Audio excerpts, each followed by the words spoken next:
Am I the a-hole for confronting someone I bullied about their passive-aggressive post about me when I have tried to make amends? I, 29 female, was a bully in high school. I'm not proud of it, but I'm not going to downplay or try to justify it or anything. But I grew up, learned from my mistakes, and didn't repeat them. One of my targets was Ruby, 28 female. We ran in the same circle until high school when I made friends with some people in a different group. You could say they were the popular kids. Ruby, being so obviously on the spectrum, made her easy to torment. We also took advantage of how badly she wanted to be popular. Towards the end of high school, she started to stand up for herself more. In college, I grew up and figured I would try to extend an olive branch. I started off by sending friend requests on social media, which were denied. I did, however, notice that she accepted my follow request on Instagram but didn't follow me back. I mention this because she regularly shares autism awareness and anti-bullying content. I got the message and left her alone. I wasn't going to waste her or my time with an apology that wouldn't be accepted anyway. Several years ago, our old group had a reunion and tried to talk to her there, but was met with short and curt replies and death stares. Later, I saw she posted pictures specifically without me in them, and if I was in them, I was cropped out. I messaged the group chats we made to coordinate this meetup. Wow, real mature Ruby, which wasn't acknowledged. Recently, Ruby was in our hometown. She posted pictures with people we went to school with, which had passive-aggressive captions about how they overcame bullying together and stayed together. At one point, she even posted a story with a caption, "Screw you, OP. You will never stop me from living my best life." Again, I haven't interacted with her in many years by this point, or tormented anyone at all. The kicker though, she posted pictures with a couple of the guys from my old group with a caption about how nice it is when people grow and change. I about had it at this point. I DM'd her about how she clearly forgives male bullies who said worse things than I ever did, but always snubs me when I have genuine remorse and didn't want to sleep with her. I also let her know that some people in the group still made fun of her when reminiscing, but she won't forgive the person who doesn't partake. Once again, no direct communication. Just another passive-aggressive post with a screenshot of the message and a caption about how I clearly haven't changed, and airing out all the trauma I inflicted on her. Then other people from high school began to comment on that post about their own experiences with me.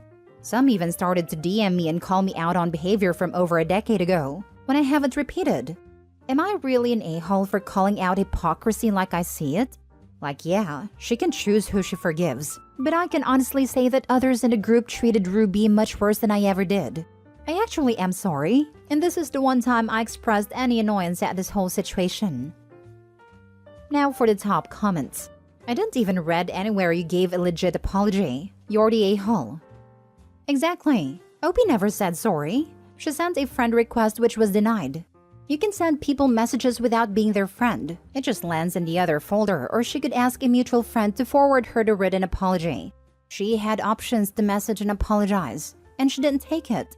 Opie, you never owned up to your mistakes. You are the a-hole, and still a bully. And then gave up because it was never accepted. She couldn't even put in the effort for her non-apology for tormenting the woman.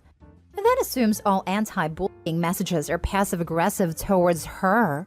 Maybe Ruby is just an activist, or has kids or younger relatives who might be harassed for the same condition she has.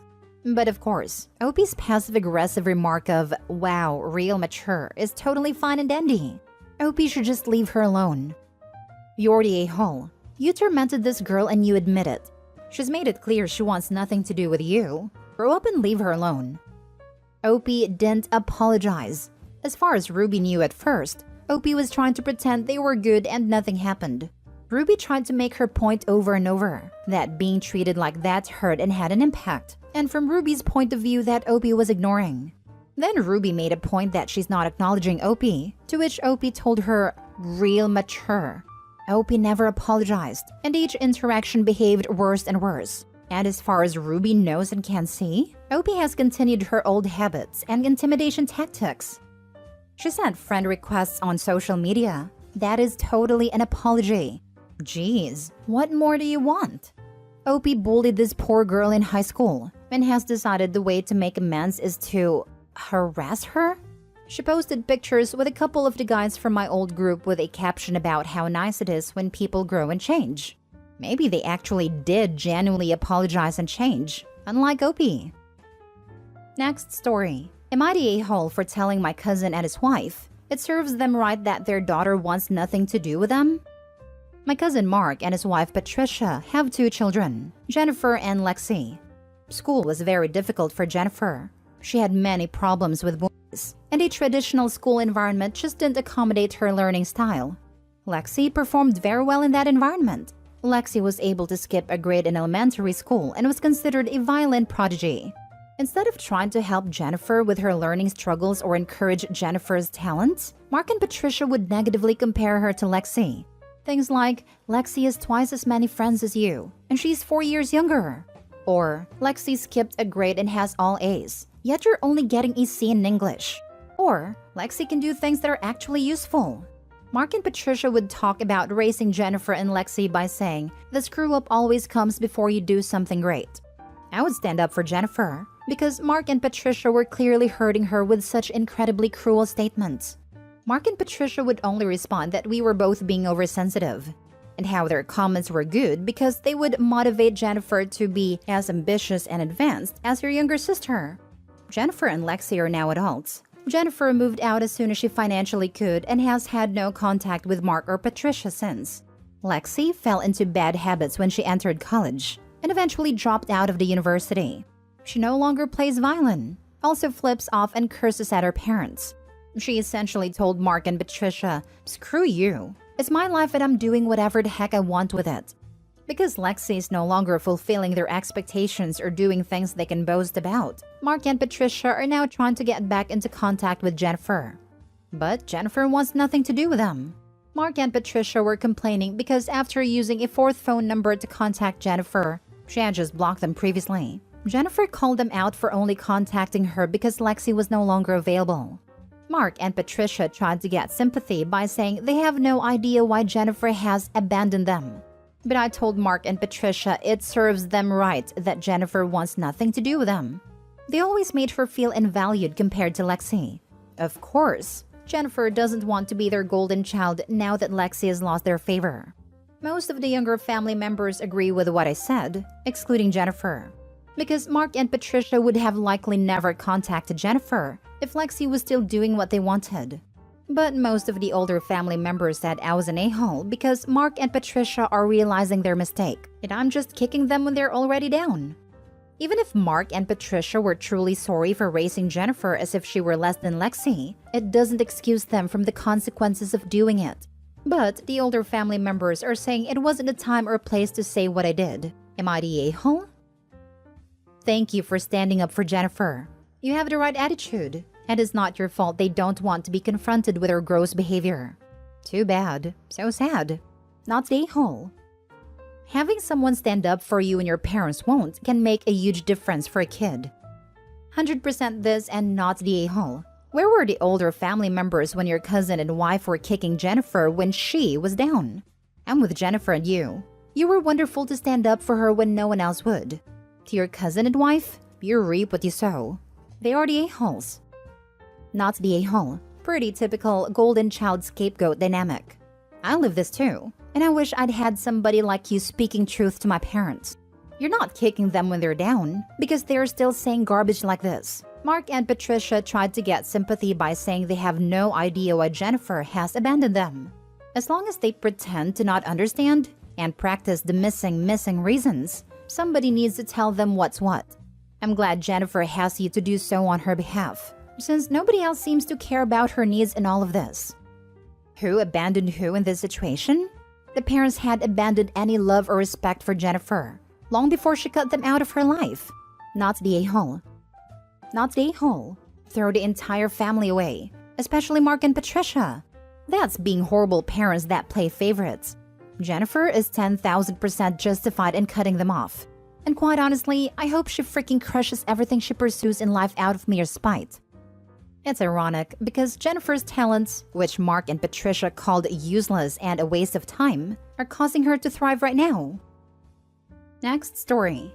Am I the a-hole for not letting my mother trade my car in that I let her borrow? A year ago, I was in the market for a new car. I had done a project at work really well and received a large bonus. With it, I wanted to buy a car.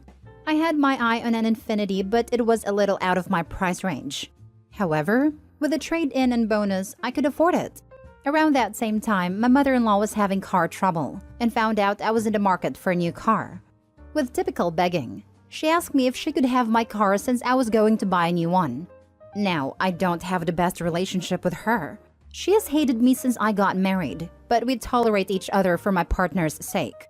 She is a narcissist and believes my partner and I should be nothing more than her personal ATM. So I was against it, but I let her borrow the car. The keyword is borrow.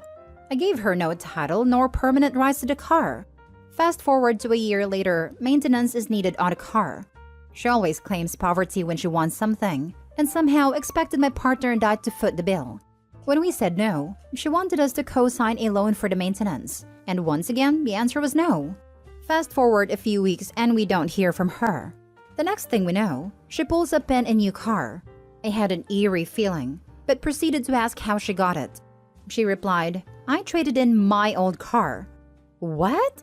You traded in the car I let you borrow and got a newer car than I got? Because I let you borrow my car I planned to trade in? I was livid, but I went numb. I could barely keep it together. When I asked her how she could do this, she said the car was hers and she could do what she wanted. Are you kidding me? I was beyond angry. A few days later, I got a call from the dealership asking me for the title. Apparently, my mother-in-law had lied and told them she had permission to trade a car in and could get the title. Cars can be traded in if there is no loan or lien on it, and since mine was paid, they let her trade it in. Now they are trying to sell the car and need a title for it. I refused and wanted them to either compensate for the value or at least give me a percentage of its value. I didn't want to be unreasonable and take my mother-in-law's car away, but I wanted some kind of value on the $12,000 my car was still worth. They said they were unwilling to negotiate the $5,000 I wanted, and either I could give them the title or that my mother-in-law could return the car she got and pick up the one she traded in. She is beyond angry and thinks I'm being a jerk for not giving her my car. Am I the a-hole for not just rolling over and giving in? Now for the top comments. Not the a-hole. I tell the dealer you are calling the police unless they return it to you. They 100% knew your name was on the title when they looked it up.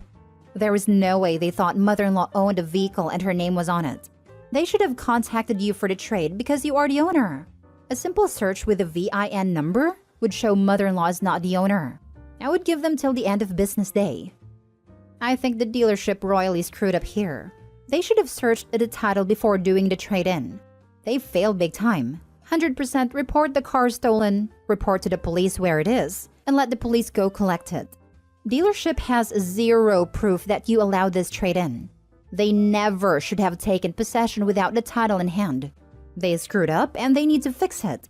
And the dealer also needs to deal with your mother-in-law.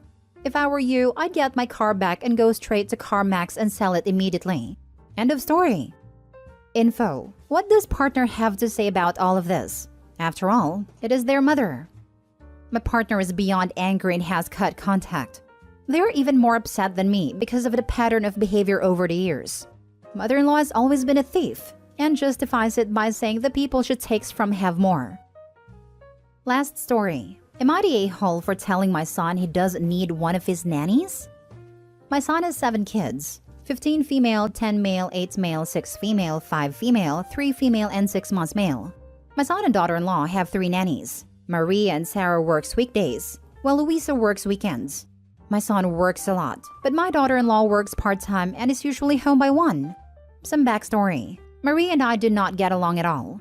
When I'd visit the kids, I'd bring the younger kids a present and take them to the park or zoo.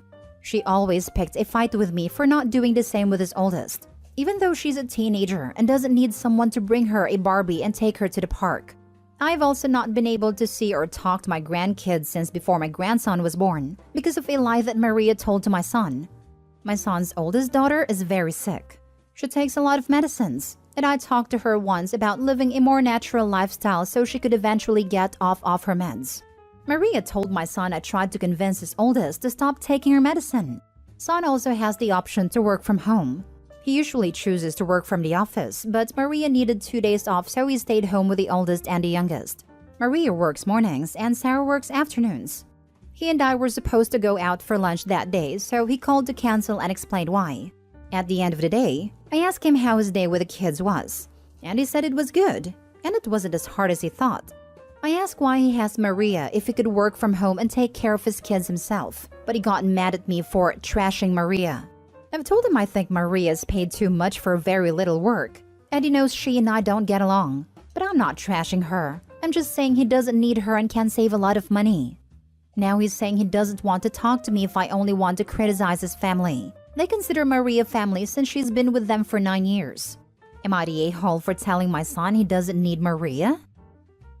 So you tried to convince your sick granddaughter to take on some natural cure scam as opposed to actual evidence-based medicine.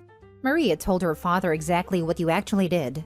You routinely play favorites among your grandkids and pick fights with someone who seems to be doing her job. Yeah, you're the a-hole. Agreed, you're the a-hole. I literally hate people who think medication is equal to unhealthy, and they have to get people off of medication as fast as possible. They praise a natural, healthy lifestyle, while forgetting that the medication is there to help sick people. Medication is liberation from sickness and helps people live. Agreed. I had a relative attempt to convince my mother to stop taking her MS medication because she doesn't like daily shots. I mean, who does? She instead suggested some sort of berry gummy and essential oils for MS. I do agree that if someone is taking a lot of meds to consult with a doctor and see if anything has changed, and perhaps lessening or changing the plan, as sometimes things are prescribed to cover side effects of others. We did this for my grandmother who went from 7 to 2 pills a day because there was an alternative to one of her meds which knocked out 5 others. You're the a-hole. First of all, mind your own business. Also, you really expect someone to work from home and take care of 7 kids? You must be daft. Exactly. If he worked from home, he wouldn't get any work done. And he would likely no longer be employed.